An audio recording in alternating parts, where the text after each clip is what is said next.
Bonjour à tous, aujourd'hui on va parler de la babouche, de la belha d'Afrique du Nord, mais aussi de la babouche du roi de Thaïlande en passant par celle du pape. On va voir comment cet objet a symbolisé la simplicité, la richesse et même la paresse. Alors c'est un peu difficile de savoir où se trouve l'origine de cette chaussure. Plusieurs types ont émergé dans des civilisations différentes, mais pour celle qui nous intéresse ici, on va la tracer en Orient. Dans un chapitre du livre Le Magasin du Monde, l'historienne Aurélia Dussert nous dit que c'est au Moyen-Orient qu'il faut chercher l'origine de la babouche. Et elle la définit ainsi. Un type de chaussure en cuir, sans contrefort ni talons, porté indifféremment par les hommes et les femmes, les riches et les pauvres, les nomades et les sédentaires, les ruraux et les citadins. L'historienne et islamologue Virginie Prévost, dans son article Chaussures et parures de pied chez les peuples musulmans, vers laquelle je vous renvoie, fait l'histoire de la babouche.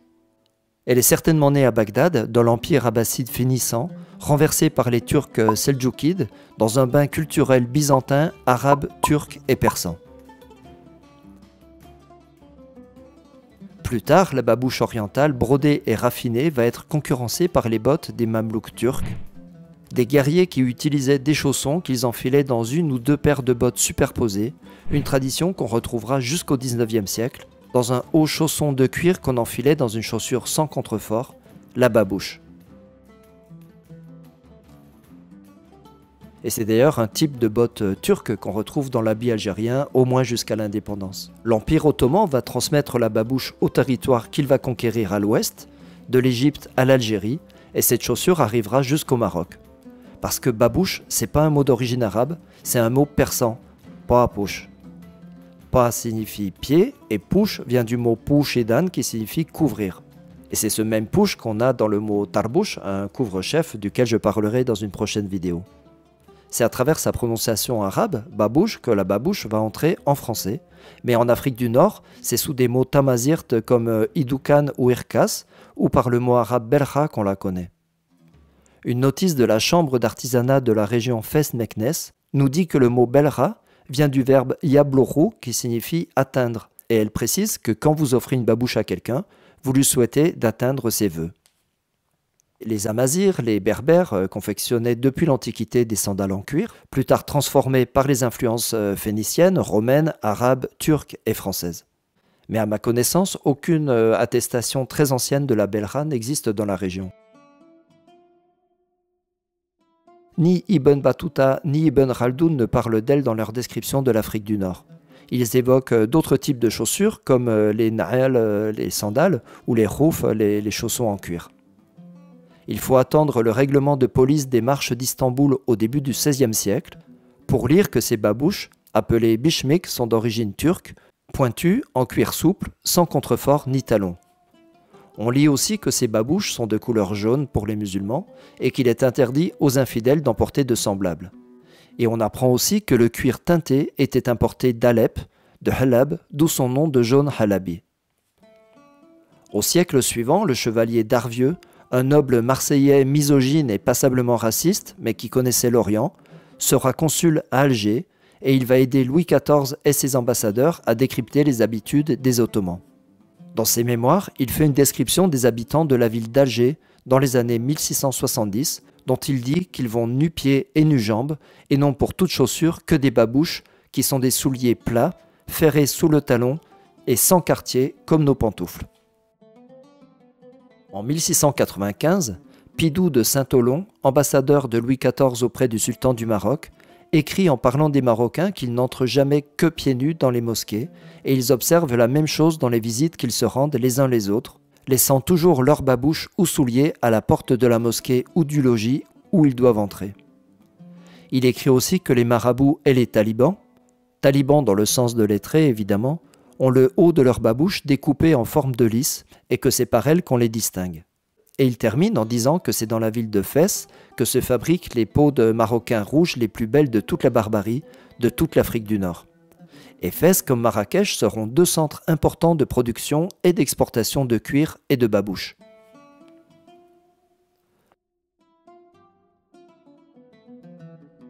Dans son ouvrage de 1893, Le Maroc, études commerciales et agricoles, Gustave Wolfram écrit que les babouches viennent surtout de Fès et qu'elles s'exportent en Algérie, en Égypte, à Tripoli et à Tunis. Charles de Foucault, qui explore et espionne le Maroc en 1882, déguisé en juif, juif qu'il déteste par ailleurs, dit qu'il porte aux pieds les babouches noires des rabbins marocains. Par ces sources, on apprend donc que le jaune est réservé aux musulmans et que le noir était la couleur des babouches des juifs. Un abonné de la chaîne me dit même que ces babouches noires étaient un signe de tristesse porté par les musulmans après la chute d'Al-Andalus, mais je n'ai trouvé aucun texte qui validerait cette information. Aujourd'hui, les codes de couleur des babouches ont explosé, tout le monde peut les porter, noir, blanche, rouge ou jaune. C'est donc un produit culturel partagé depuis très longtemps, aussi bien par la Tunisie, l'Algérie que le Maroc. Et au cours des 2 derniers siècles, de nombreux témoignages attestent de leur existence dans la région. L'industrie de la belra a été très importante en Afrique du Nord, au point d'en devenir un de ses emblèmes. Un des souks les plus importants de la Médina de Tunis s'appelle le souk El Blardjeya, le souk des babouches, et un des plus importants du souk de Rabat s'appelle souk Es-Sabat, le marché des chaussures. Et le travail de la babouche est intimement lié à celui des cordonniers.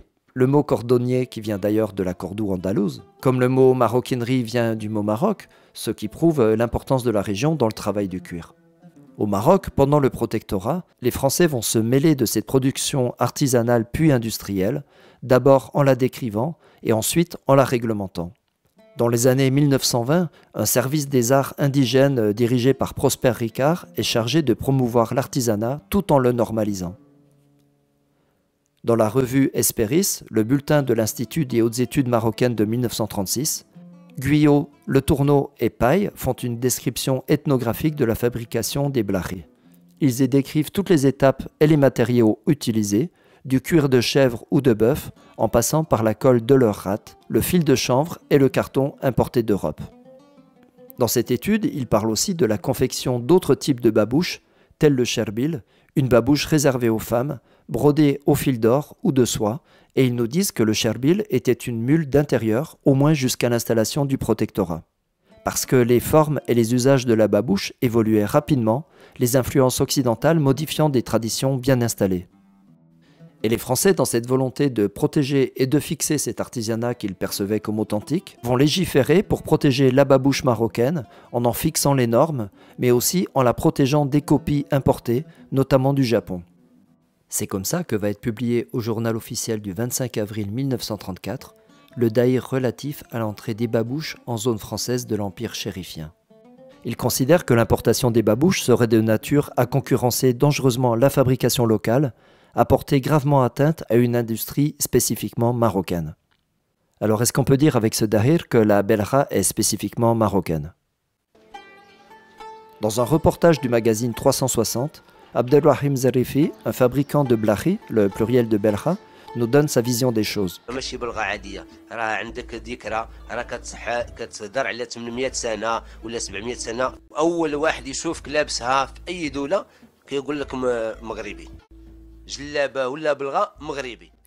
Évidemment, entre les régions, des différences vont naître et chacun va revendiquer la paternité de telle ou telle variante, de quoi relancer la polémique sur l'appropriation culturelle. Mais quand on observe les photos et les peintures du 19e siècle, on voit qu'elle est beaucoup plus présente dans les représentations des hommes marocains de la même époque.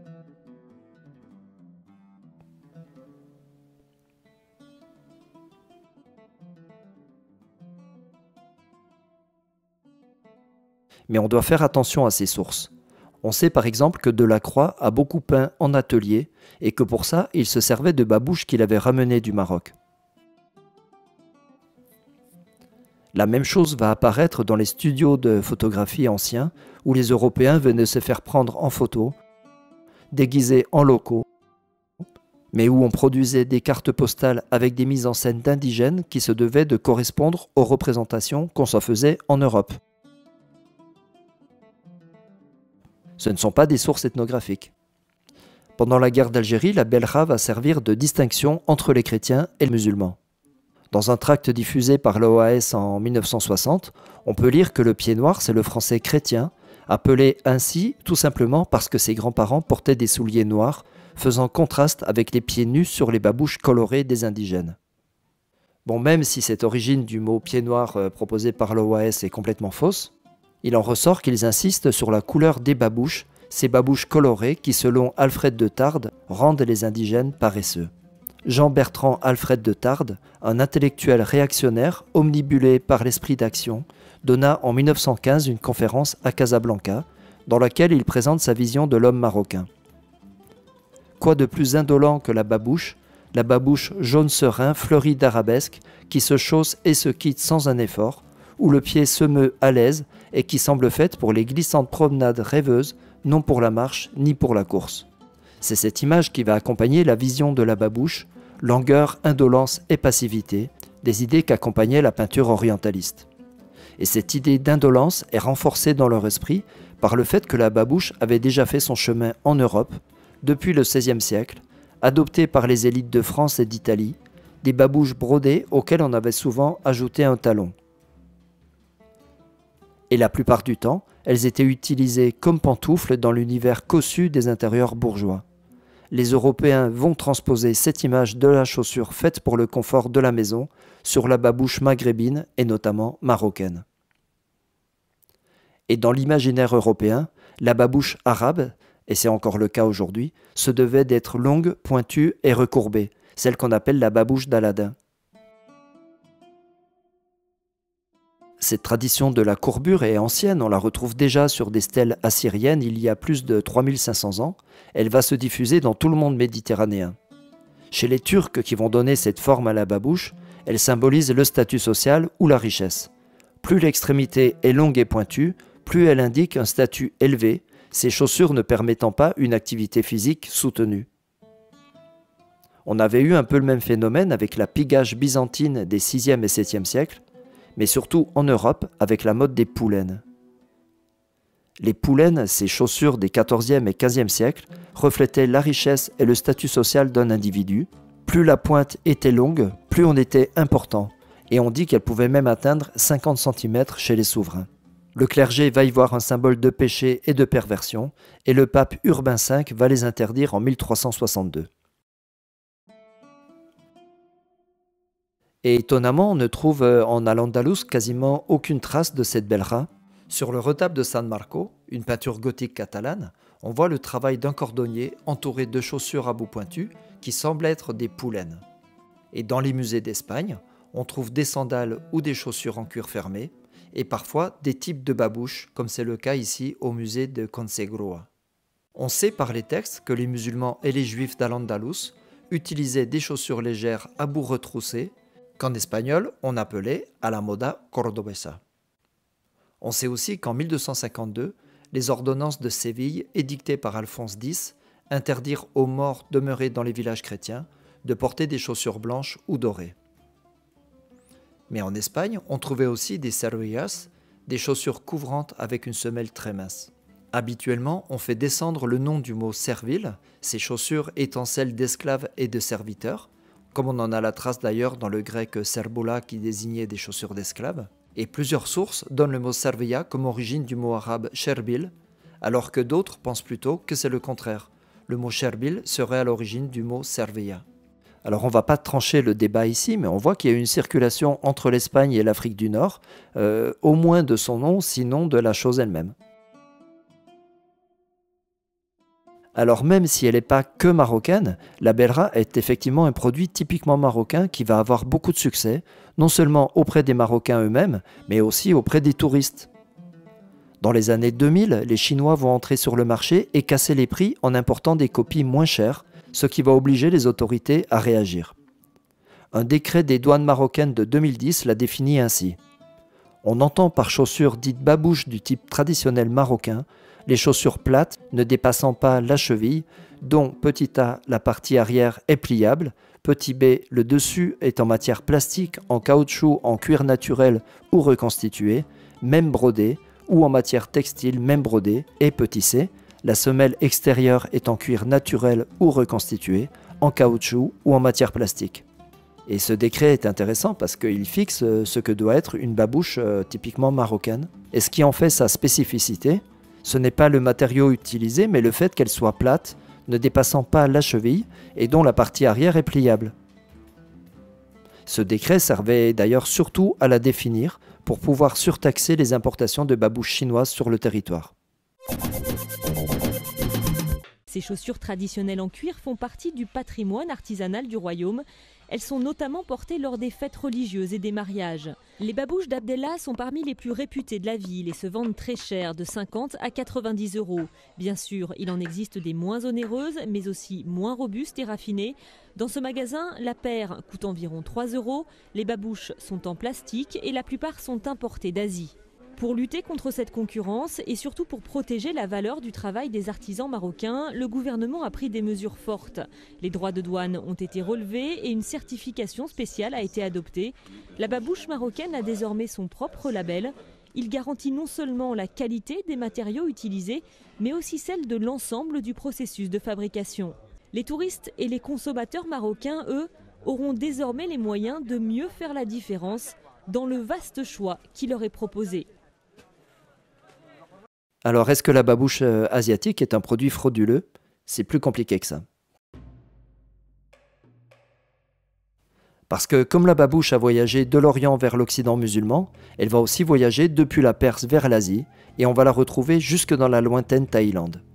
Des marchands de la dynastie persane des Safavides vont s'installer dans le royaume du Siam dès le XVIIe siècle, j'avais parlé d'eux dans cette vidéo, et leur culture va influencer les habits de cour des monarques d'Ayutthaya, la capitale de l'époque. Les aristocrates siamois vont adopter la robe persane, transformer le turban en un long chapeau conique, et ils vont s'approprier la babouche. En 1685, Mohammed Rabi ibn Mohammed Ibrahim, le secrétaire de l'ambassade envoyé au Siam par le Shah Sulayman, écrit le Safiye Sulaymani, dans lequel il dit que le roi du Siam portait une chemise persane et que les nobles avaient adopté les babouches à bout pointu. Sur un cabinet laqué du musée national de Bangkok, on peut voir représenter un Iranien avec ce genre de chaussures. Lors de la visite des ambassadeurs siamois à Versailles au XVIIe siècle, Charles le Brun fait un croquis de ces babouches. En 1687, Simon de la Loubert, envoyé de Louis XIV au royaume du Siam, écrit que les Maures ont porté aux Siamois l'usage des babouches, espèces de souliers pointus sans quartier ni talons. Ils les portent chez autrui et chez eux pour ne pas salir les lieux où ils entrent, et ils ne se présentent pas devant le roi avec les babouches. Dans ce même musée, on peut aussi y voir ce qui est étiqueté comme chaussures royales du XIXe siècle. En 1782, le roi Rama I fonde la dynastie des Chakri, toujours au pouvoir en Thaïlande, et c'est lui qui va désigner ces babouches comme faisant partie des regalia, les objets qui symbolisent le pouvoir royal. Parce que les babouches en Thaïlande ne sont plus utilisées par la population, elles sont devenues un objet de vénération, un symbole du pouvoir royal.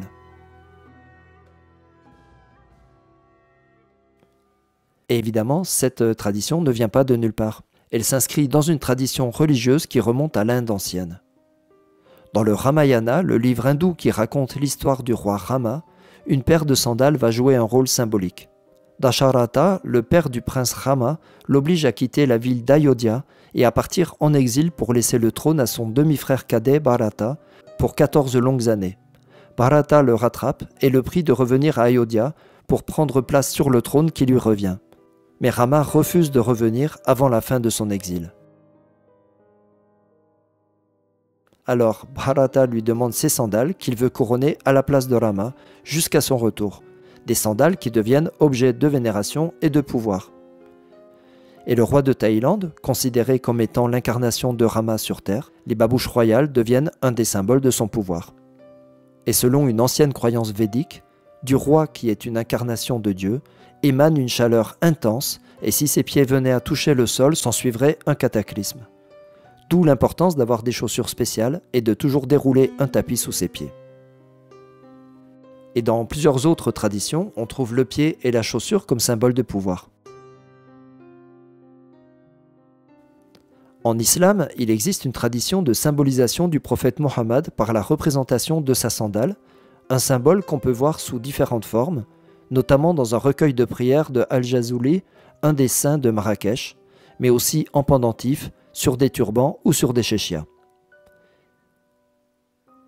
Et tout ça sans parler des quelques traces de pas du prophète, ce qui nous emmènerait trop loin de notre sujet. Dans le catholicisme, les papes utilisaient des mules rouges quand ils sortaient et des pantoufles rouges pour l'intérieur, des pantoufles avec une croix brodée utilisées jusque dans les années 1960.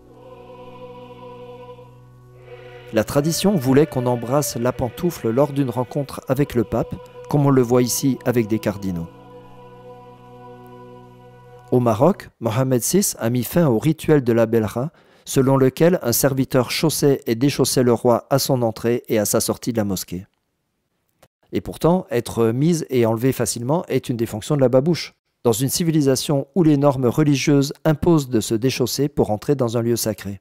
Il est permis de prier avec des chaussures, des hadiths en parlent. Ce qui est interdit, c'est de prier avec des chaussures qui sont souillées par des impuretés. C'est pour la même raison qu'on se déchausse à l'entrée d'une maison, ne pas introduire les souillures du dehors. Mais au Maroc, par exemple, on se déchausse avant d'entrer dans un foyer, on marche pieds nus sur les tapis, mais on met des chaussures d'intérieur pour aller à la cuisine ou à la salle de bain. En Inde ou en Thaïlande, on se déchausse dans la plupart des lieux de culte, avant d'entrer chez des particuliers, mais aussi dans certaines institutions ou magasins. Outre les raisons hygiéniques, la pureté rituelle est un élément prépondérant. Quand je posais la question aux commerçants « Pourquoi les gens se déchaussent à l'entrée de votre boutique ?», la réponse était toujours la même. Je prie au temple ou à la mosquée, je prie chez moi, mais je prie aussi dans ma boutique. Et en Thaïlande, vous verrez toujours les gens se déchausser en pratiquant un rituel religieux, que ça soit dans la rue, dans un temple ou même dans une boutique. Il n'y a guère que dans les temples chinois, taoïstes, confucianistes ou bouddhistes dans lesquels on peut pénétrer chaussé, au moins jusqu'au sein des saints. Alors ça serait vraiment un sujet intéressant à traiter, voir au niveau international les zones où on doit se déchausser en entrant dans une maison et les zones où ce n'est pas une norme sociale. Des cartes de répartition existent, mais elles sont approximatives, voire complètement fausses. Et on dit souvent que dans les foyers italiens et espagnols, on ne se déchausse jamais, justement pour des raisons hygiéniques. C'est dégoûtant de mettre ses pieds nus pleins de germes sur les tapis ou les canapés. Pour l'Espagne, en tout cas, j'émets une hypothèse. Je soupçonne que l'explication relève d'une obsession médiévale de laquelle j'ai souvent parlé dans mes vidéos, faire l'inverse de ce que faisaient les juifs et les musulmans. Et je ferai peut-être un jour une vidéo sur le sujet. Quoi qu'il en soit, dans de nombreux pays, je vous recommande de porter des chaussures qui sont faciles à mettre et à enlever, et les babouches en sont un bon exemple. C'est aussi un exemple d'un produit qui n'appartient à personne en particulier. Du Moyen-Orient au Maghreb, de l'Europe à la Thaïlande, chacun se l'approprie et la transforme. Et tout ça sans parler de la babouche du sous-continent indien qui mériterait une vidéo à elle toute seule. Et finalement, elle résume des siècles d'histoire, entre simplicité et luxe, entre tradition et colonialisme. Peut-être que sa vraie force, c'est d'avoir survécu à tout ça. Alors dites-moi dans les commentaires si vous êtes plutôt belra rouge ou belra jaune, si vous êtes plutôt babouche pointue ou babouche ronde. Et n'oubliez pas de commenter cette vidéo, de la partager, de la liker, de vous abonner à ma chaîne, de me suivre sur les réseaux, notamment sur le groupe Facebook que j'ai créé pour ça. Et je vous dis à bientôt pour une autre vidéo. Bye bye.